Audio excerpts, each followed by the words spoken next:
Baie welkom graad Els by vandag se Afrikaanse les. Ons gaan gou kyk na die gedig van Krokodil wat deur Johan de Lange geskryf is en dit is 'n gedig wat hy opgedra het aan Ina Rousseau.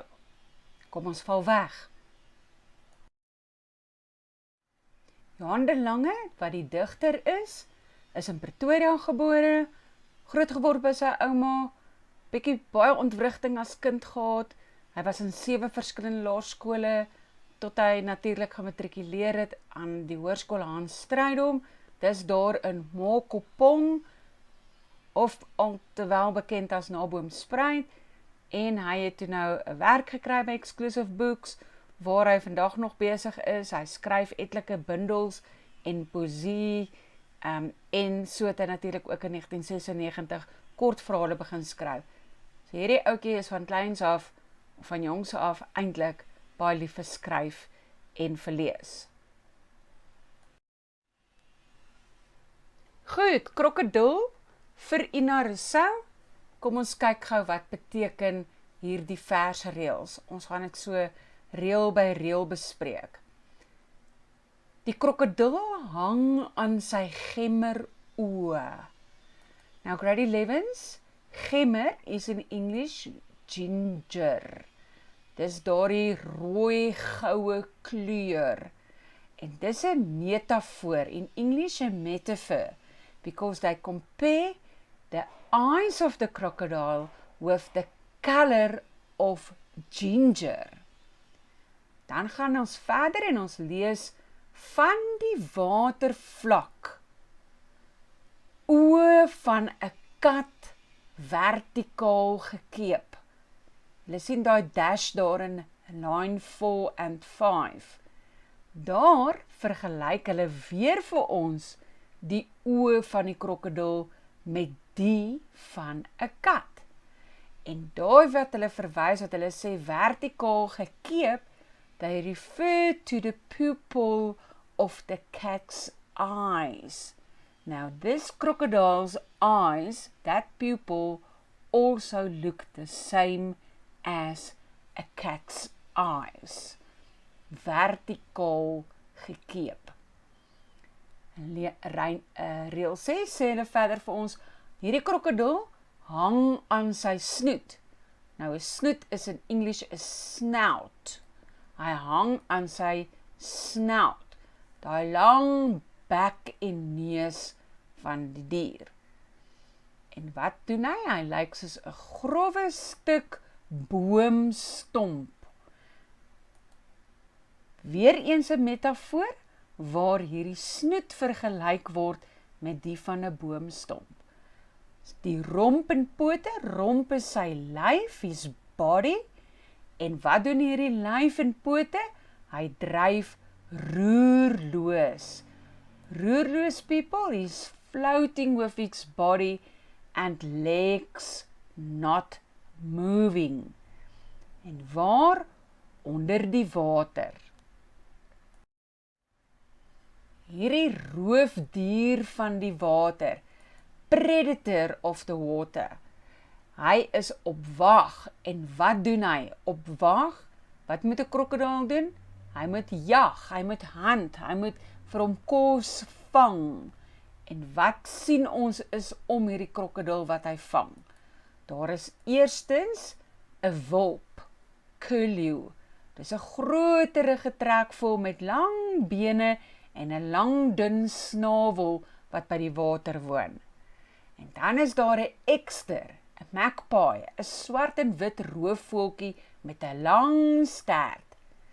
En dan is daar 'n vet kikvors. Nou, kikvors is 'n ou woord vir 'n padda, 'n vrok. En waar is hierdie vrok? Op 'n kaimansblom. In English, you can refer to a blue water lily. So dit is die blom van 'n waterlelie. And this kaimansblom is a very clever word choice, because the word kaiman also refer to one of the South African crocodile species. Dis 'n soort krokodil wat ons in Suid-Afrika kry. Dan beweeg hy en hy trappel die stert en pote 'n ligvoetse onderwaterse ballet.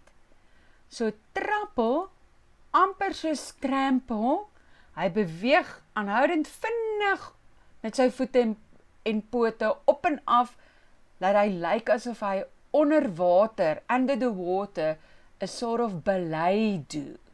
So, kan julle dit nou vir julle voorstel, soos 'n ballerina, lyk dit of hy hierdie tipiese snaakse beweging met sy voete uitoefen.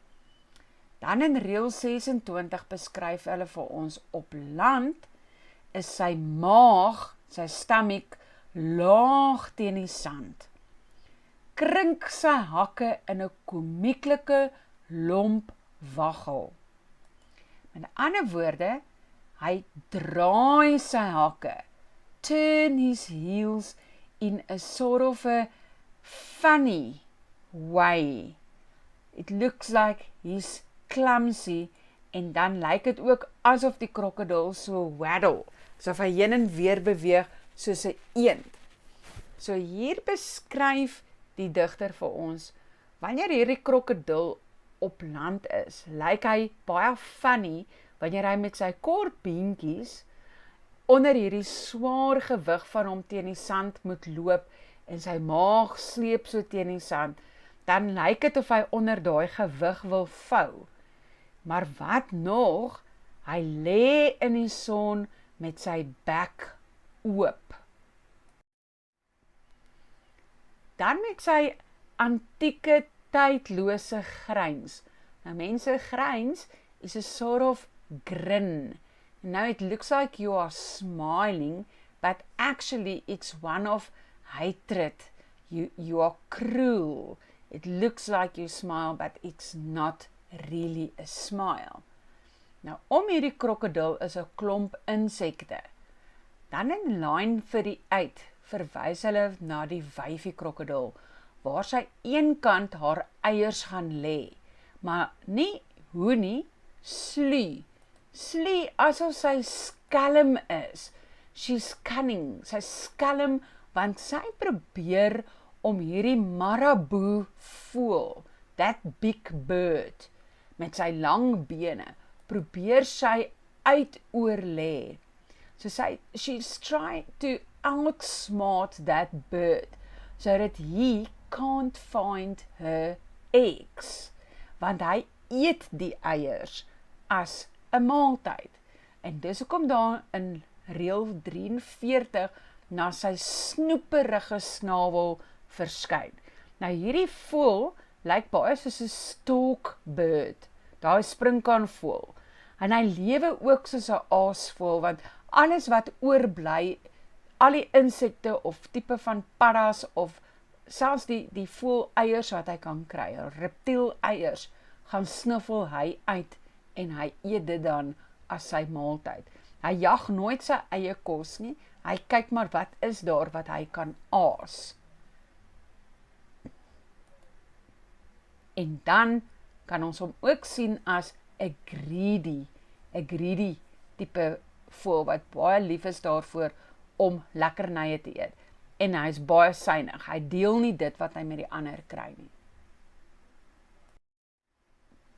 Dan in reël 45 is daar skielike wending, a change of direction, because they use the woord opgesnipper, like when you cut a lot of pieces of paper, dan snipper jy mos nou daai papier.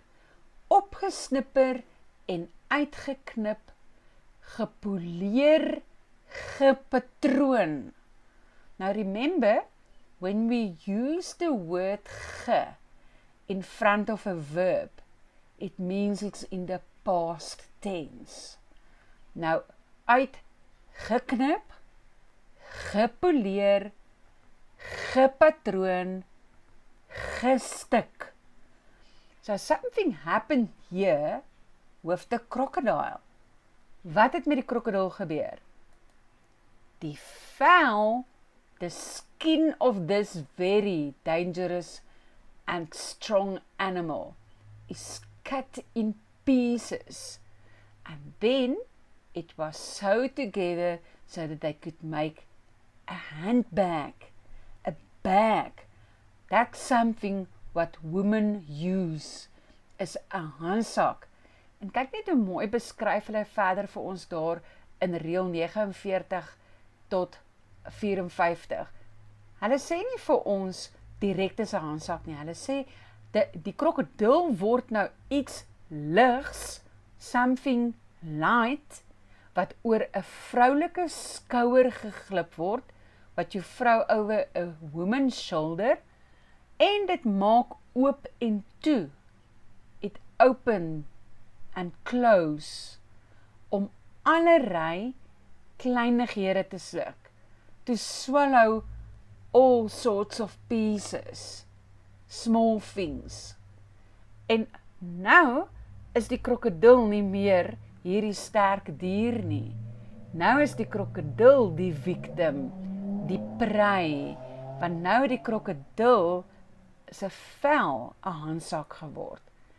En daardie handsak is waar allerhande klein goedjies van 'n vrou ingesit word, byvoorbeeld 'n lipstif, 'n beursie, penne, kam, enige iets onder die aarde wat jy kan dink 'n vrou in 'n handsak moontlik mag sit. So hier sien ons in die derde strofe van hierdie krokodil gedig, dat dit heeltemal in teenstelling is met strofe 1 en 2. Maar strofe 1 en 2 is ook in teenstelling met mekaar. Kom ons kyk gou verder na die inleiding van die gedig. Ons vat gou saam. Die gedig beskryf 'n natuurbeskrywing. It describes in detail the crocodile, how it looks like and what it does. Kyk, wat die krokodil doen en hoe hy lyk. In hierdie gedig, sy uiterlike bou, sien ons 3 strofes en daar is 55 kort versreëls. En natuurlik het jy ook gesien dat daar geen rym is nie. Strofe 1 word die krokodil beskryf as die roofdier, the predator of the water. Hier is hy in die water baie doeltreffend, hy is grasieus, hy versteek homself, very clever so that his prey can't see him, and that's how he catch his prey. Kyk, baie slim is dit hoe hy sy prooi vang. Dan in strofe 2.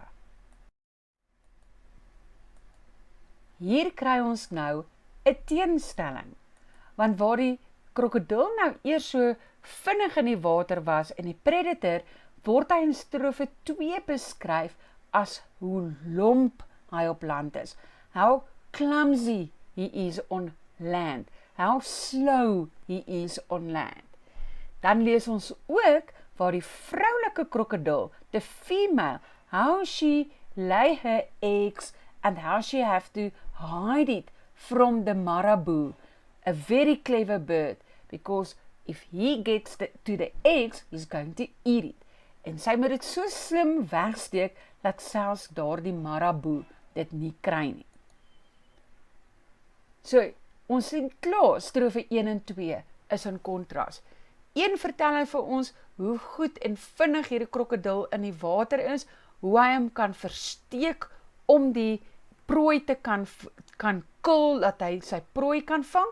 En in strofe 2, dan sien ons ook weer waar die krokodil bietjie van stadig en lomp is, but also very vulnerable. Die female is kwesbaar, want as sy nie haar eiers kan wegsteek wat sy lê nie, dan gaan die marabouvoël dit uitsniffel en opvreet.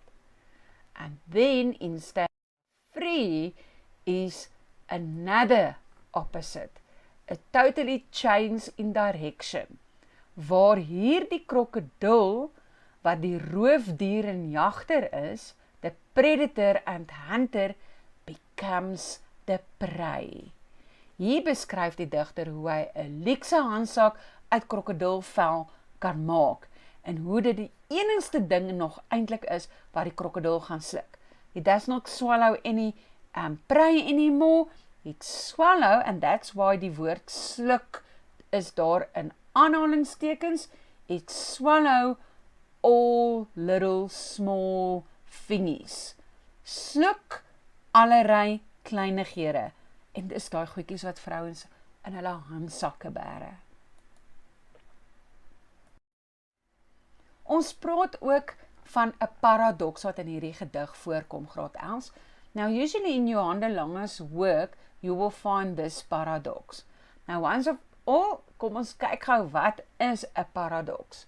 Onthou, 'n paradoks is nou weer die teenstelling wat ons met die eerste oogopslag 'n teenstrydigheid sien, en dit word daar teenstrydig verduidelik, maar 'n dieper waarheid word vir ons verberg.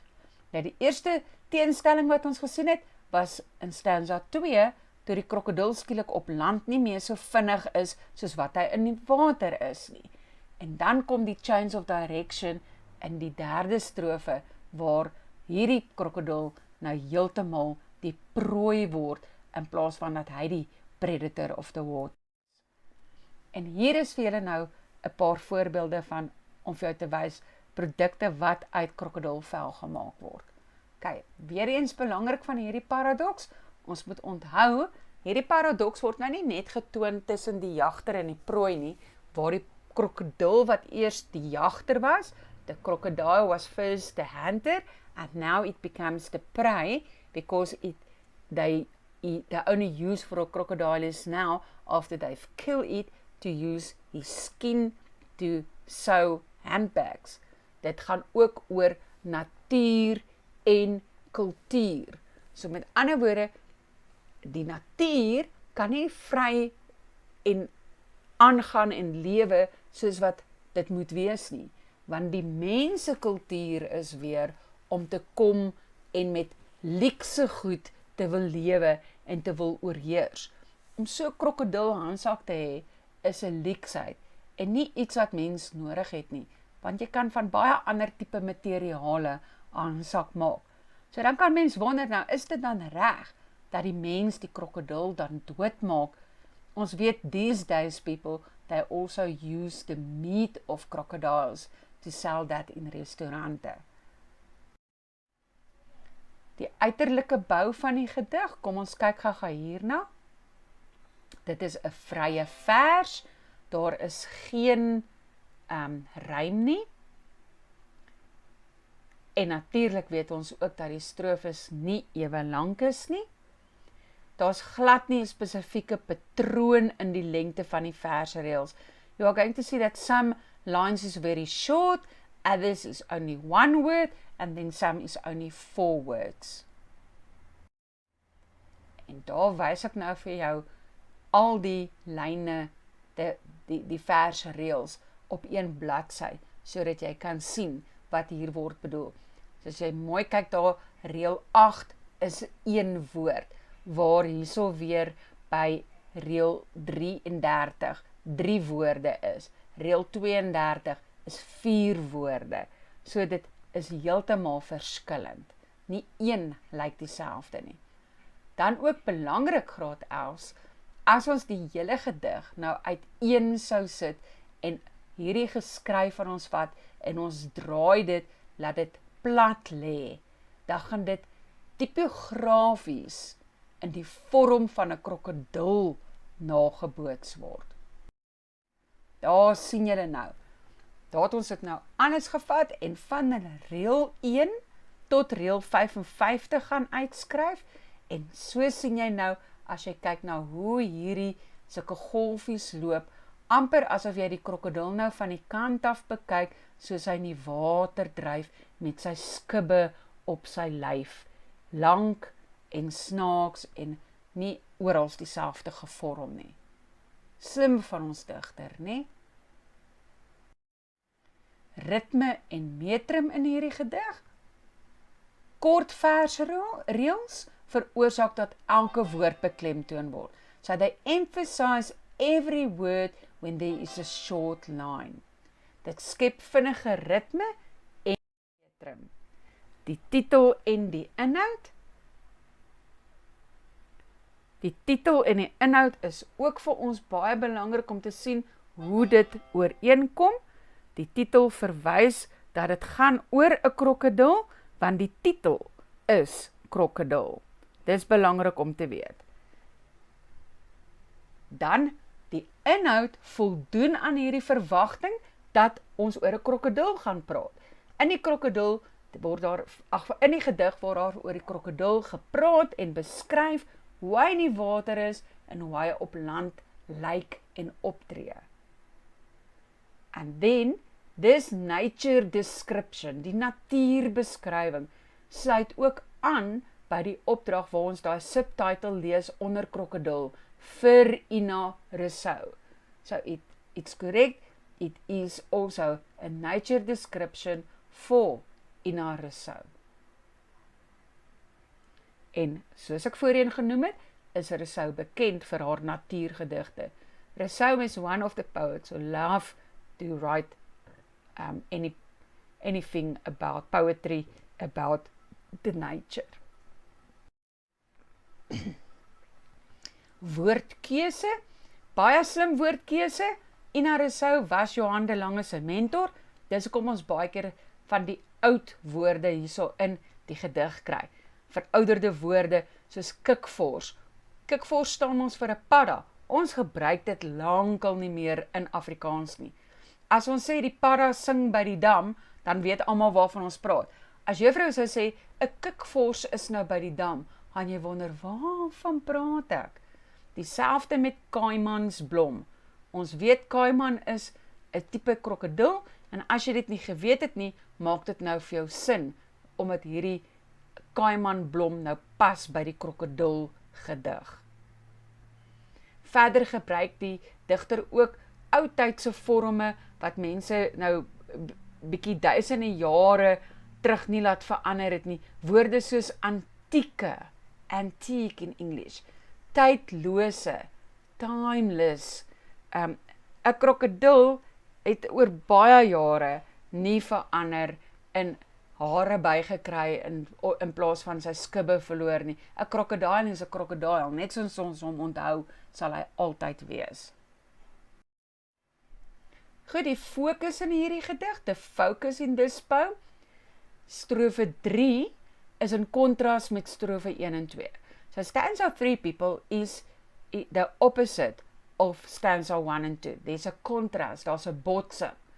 So here the focus move from the deadly, accurate predator who's in his element to a clumsy but very sly animal, to the human world where it becomes a luxury object from the crocodile's skin what they made. So dit is die fokus wat hier 'n groot verandering het. Strofe 3 gaan nie meer oor die natuur nie, maar oor die human world, 'n mensgemaakte wêreld waar selfs hierdie deadly predator getem kan word, want die mens oorheers. Human overrule you. Ons kan dus die vraag vra of die natuur dalk altyd aan die kortste end trek. Because human know how to rule. Human know where to play the boss. Is it then that we do not allow nature to be nature? It's something to think about. What will happen if we leave all the crocodiles? Are we going to have a lot of crocodiles or do we need to kill them sodat ons die getalle kan beheer, né? They want to challenge numbers or make money because it is a huge or great business in the crocodile meat and crocodile skin. Goed, so ons kan ook vir onsself vra, mense, wat wil die digter nou juis eintlik hier vir ons sê, né? Ons kry ook te doen met halfrym. Onthou, halfrym is daar twee soorte. Alliteration, assonansie. Alliterasie en assonansie. In die gedig kry ons 'n W-alliterasie. dis waar 'n konsonant herhaal word. Die konsonant roofdier van die water op wag vir die wulp. Die W, jy hoor die W sound. In English you say W, but remember we are busy with Afrikaans, so you hear the W sound, van die water op wag vir die wulp. Daar's ook 'n I-assonansie, opgesnipper en uitgeknip en fyn gestik. De sound, de I-assonansie. As ons hom in Afrikaans sê, assonansie. The sound wat jy hoor is assonansie, opgesnipper, uitgeknip, gestik. Dan is hier baie beeldspraak in hierdie gedig, mooi voorbeelde van beeldspraak, en dit gaan alles oor die sigsintuig. Sig, what you see.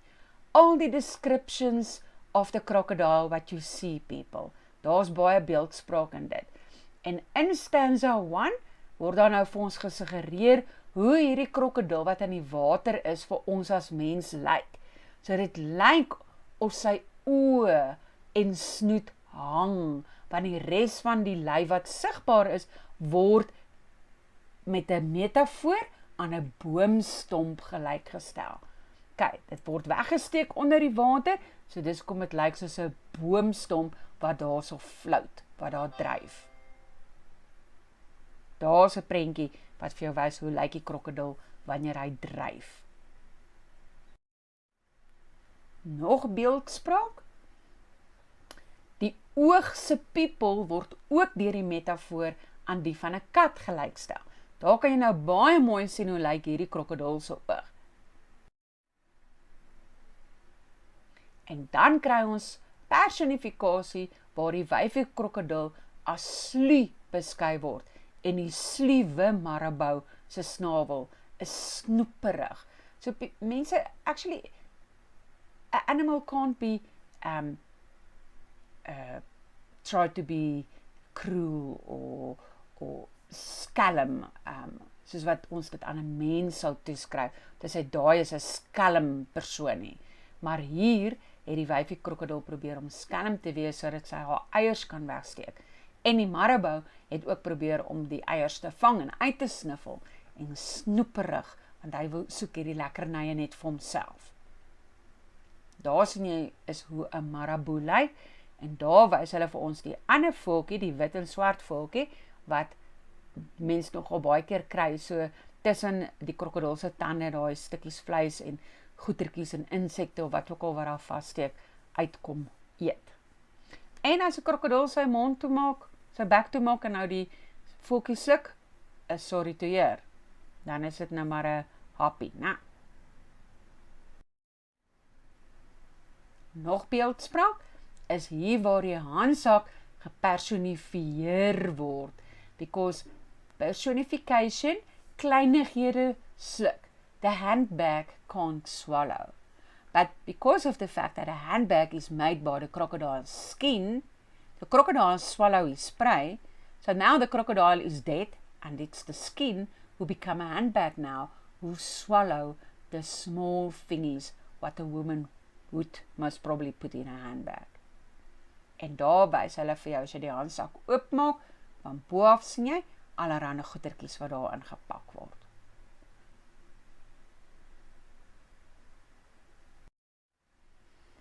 Gou 'n paar fun facts about crocodiles.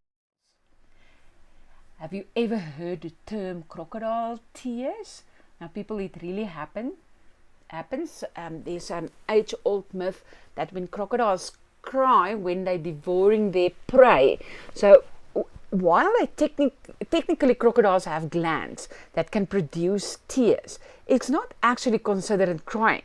While they are eating, the crocodile swallows too much air, which impacts with the gland and forces tears to flow. So then it looks like he's crying, but it's not the honest truth. So when someone said don't show me crocodile tears, then they actually want to tell you, you just assume or make it seems like you are crying, but it's not the truth. Swallowing stones. Okay, remember now, a crocodile does not chew his meat or the prey what he was eating. So after eating the meals, crocodiles swallow that large boulders that grind the food in their stomach. So that help with digestion, and they lie in the stomach undigested. These stones in the stomach also help to act as ballast by adding weight. Very interesting.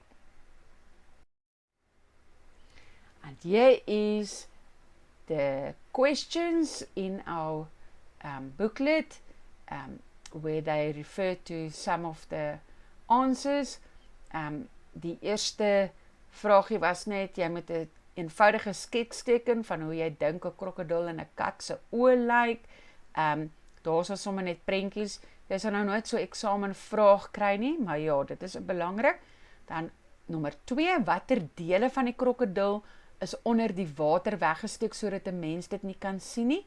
So which parts of the crocodile is under the water, which is hide under the water, so that as human that it can't see. Write 2 words from line 9. And people, that is romp. Remember, ma'am said romp is die lyf, die body, en pote. Dit is wat onder die water gehide word. Nommer 3, haal 2 verse reëls aan wat onderskeidelik die krokodil se grasie in die water en sy bewegingswyse buite die water beskryf. En daai 2 lines is grasieus in die water, ligvoetse onderwaartse ballet. Watter 4 diere word as prooi van die krokodil genoem? En daar is dit. Dis daai wulp, ekster, kiksvors ensovoorts. Dan is daar kontekstuele vragies wat jy kan kry uit jou notas uit.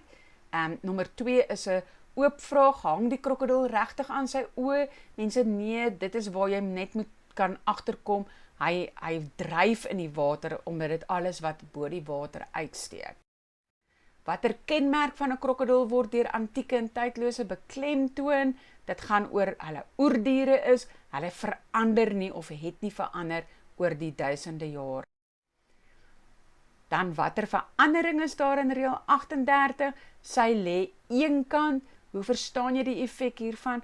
Onthou nou, dis wanneer ons gesê het, daar's heeltyd van hy gepraat in die gedig, en toe verander dit na sy, wat vir ons aandui, die wyfie krokodil lê die eiers, die fokus skuif nou na die wyfie krokodil, en dat hulle nie meer so sterk en rats in die water is nie.